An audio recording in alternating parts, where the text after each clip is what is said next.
This is information security program development and management. Again, the content is not very difficult, or there's not a lot of things that you actually have to remember and all. So you got to understand the concept, the principles, what to do, and sometimes using your experience, you'll be able to answer a lot of questions.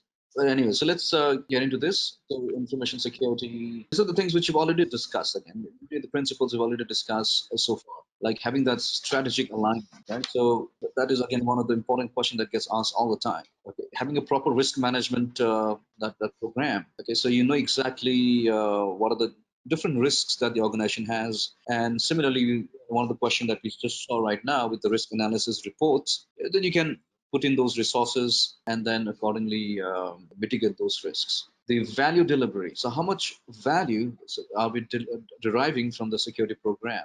Okay. So the value delivery can only happen if you are aligning it with the organization's activities. For example, if there was no security, then this action probably could not happen. And what if there was business loss or reputation loss, or business continuity didn't happen, etc. So those things need to be again discussed. So reducing risk to an acceptable level effectively and efficiently is another key part of the value delivery. Resource management. So again, we need to look at resources, could be external, could be internal staff, and performance management. So you need to create KPIs and assurance process integration. Ensure that your processes are integrated properly, the flow is happening correctly. And we discussed about separation of duties. So are those things in place? Audit trails are in place. So those things need to be there. We begin with a program charter. So this is the third domain. Establish or maintain information security program in alignment with the information security strategy. Align the information security program with the operational objectives of the business, like human resource, accounting, procurement, and IT, to ensure that the integrity program adds value to and protects the business. Identify, acquire, and manage requirements for internal and external resources to execute information security program.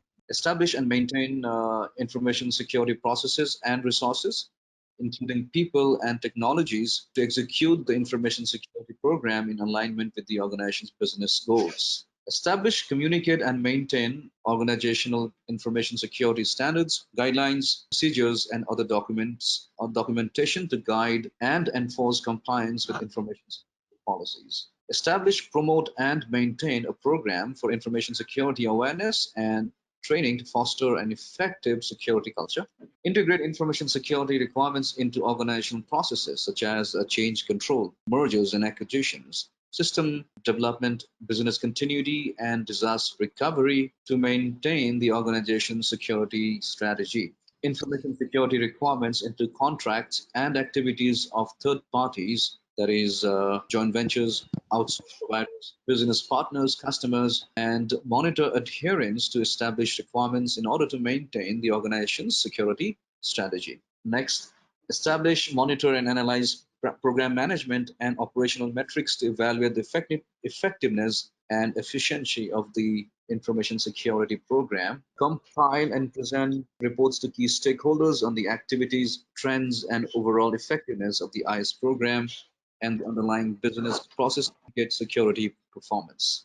These are the tasks that you require to do, and in order to do that, these are the knowledge that you must have. Okay, these are the things which you'll be studying. Knowledge of methods to align information security program requirements with those of other business functions. Knowledge of methods to identify, acquire, manage, and define requirements and external requirements for internal and external resources. Emerging information security technologies and underlying concepts. Methods to design and implement information security controls, information security processes and resources, including people and technologies, in alignment with the organization's business goals, and methods to apply them. Methods to develop information security standards, procedures, and guidelines.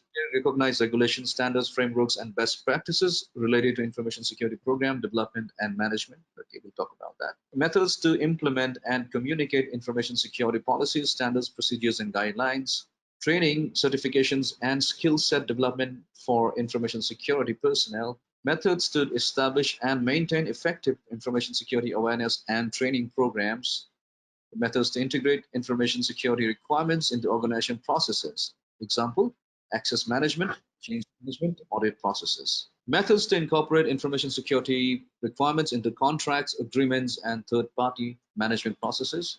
Methods to monitor and review contracts and agreements with third parties and associated change processes as required. Methods to design, implement, and report operational information security metrics. Methods for testing the effectiveness and efficiency of information security controls. Techniques to communicate information security program status to key stakeholders. So these are the knowledge which we'll be focusing on, based on which you should be able to perform these tasks. Again, I don't see anything very difficult here.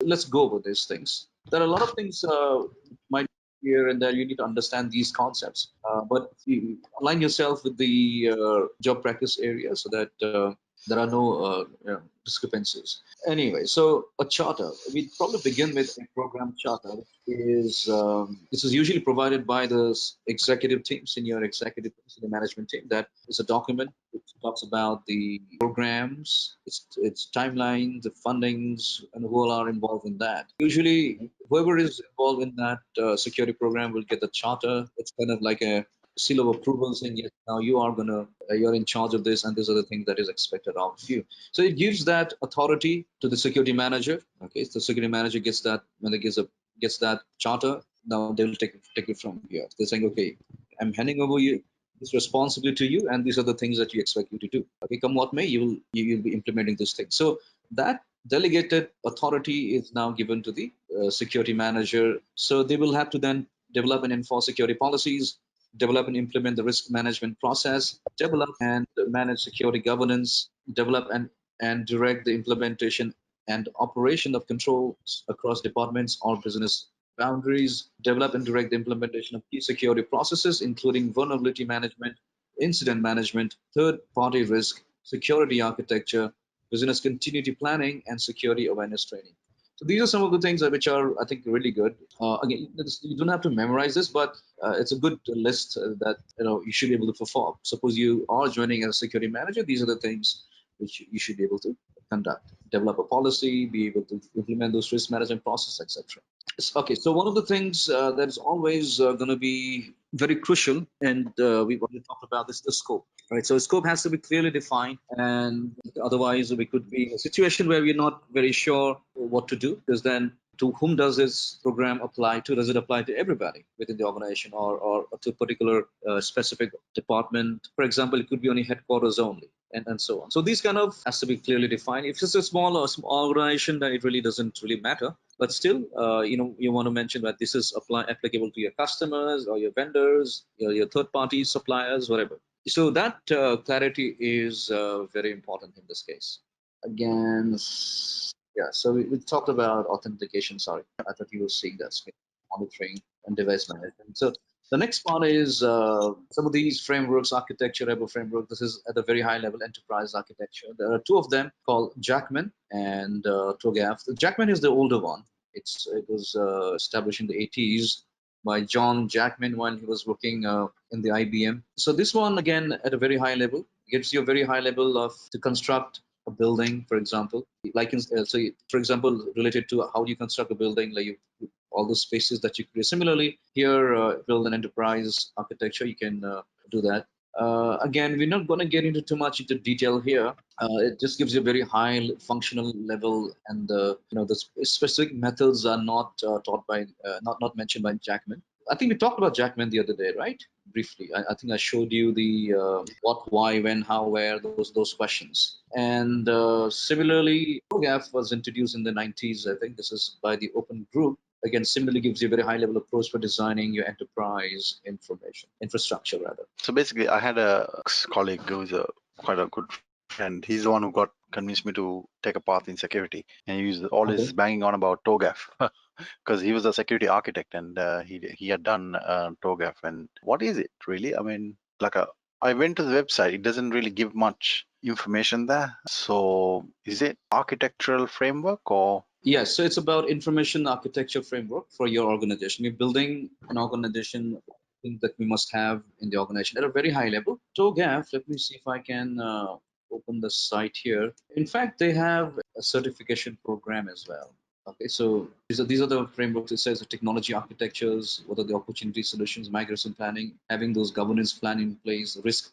There's a risk management process that is included here, requirements management, whatever these things are there. And again, a very high level. It doesn't get into the specific methodologies how to do those stuff. It just tells you what needs to be done and why it needs to be done at a very high level, and then you have to get it done yourself. So there are requirements. I think I see quite a few job requirements and you need to be TOGAF certified. So then you'll be implementing these things, understanding, if these things are in place and align the TOGAF principles. So again, if you're interested, you can always explore these things.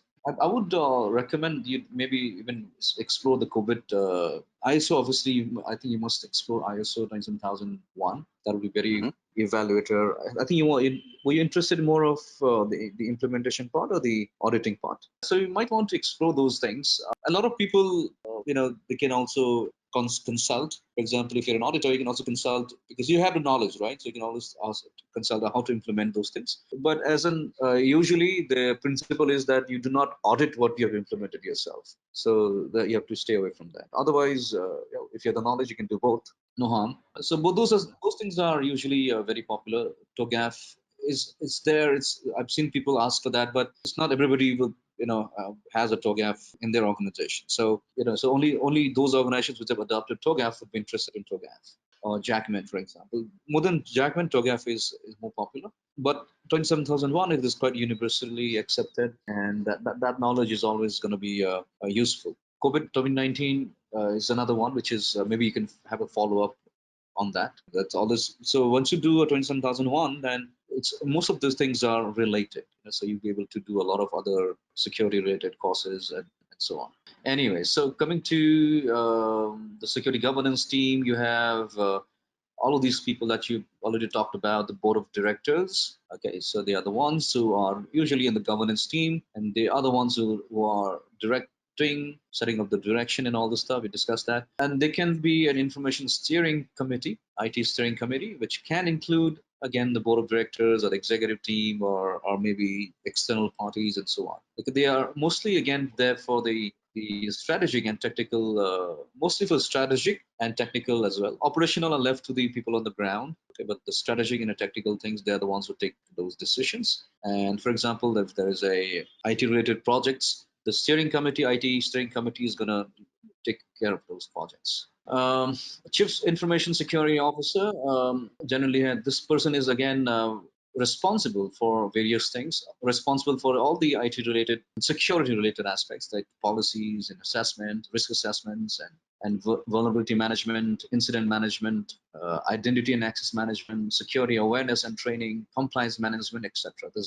Is the responsibility of the Chief Information Security Officer. So they may have a Chief Security Officer as well. So it depends on the organization. You may have an auditor. Again, auditor can be need to have a separate reporting. I talked to you about this earlier on. There's an audit committee which is independent of the executive team. I mentioned that. Generally, how that is done, you may have a CIO and management and everybody else. So we also mentioned that everybody is responsible for security. We talked about that. So reasons for security governance. So as I said, you have to segregate the governance part and the management part. So governance team is responsible for ensuring that there is enough adequate security related activities happening in the organization. That's one of the things. They need to ensure that security related activities that's happening, that's already implemented, it is giving you the adequate returns. Those are the things that they need to ensure. So if there is, so they will be directing, evaluating, and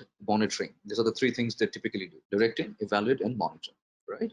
You can make note of that. Security governance activities and results. So risk management, all of these things you talk about. Risk management, that's something that we can look into. Process improvement, improving the processes that will result in improving the security and reduce the risks. Incident response, that is something we'll talk about in the next domain, where we understand how to handle those incidents, what to do with those incidents, and of course improve compliance. That's always better. So you are compliant with the laws, the regulations, and the standards.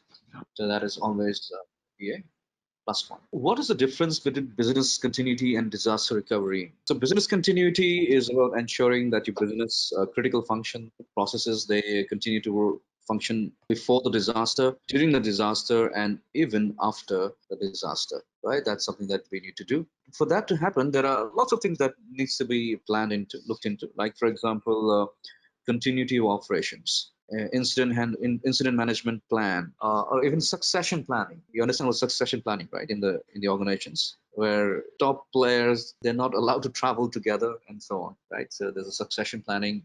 After, if somebody dies, then who or is not there, then who kind of succeeds that person. Those kind of plans are already there in place. And one of the more important plan to support business continuity is the disaster recovery planning. So this is disaster recovery, again, activates during the disaster and ensures that. So when you have a disaster, there are two teams that generally is in place. One team is to go to the alternate site and set up the alternate site and ensure that there is no downtime is minimum, right? That's one team. The other team would be going back to the original site and trying to get that back to normal. Okay, so recovering from that disaster. So if that requires to proper wiring again, or to change the hardware and configure everything else, then or restore from a database backup, whatever. So that is what they will do and ensure that everything is back online. So that is the disaster recovery planning. Disaster recovery team who will be performing that. It's merely a technology environment recovery. So after that, when the everybody goes back to the normal primary site, everything is back and up and running. That is when the disaster is considered to be officially over.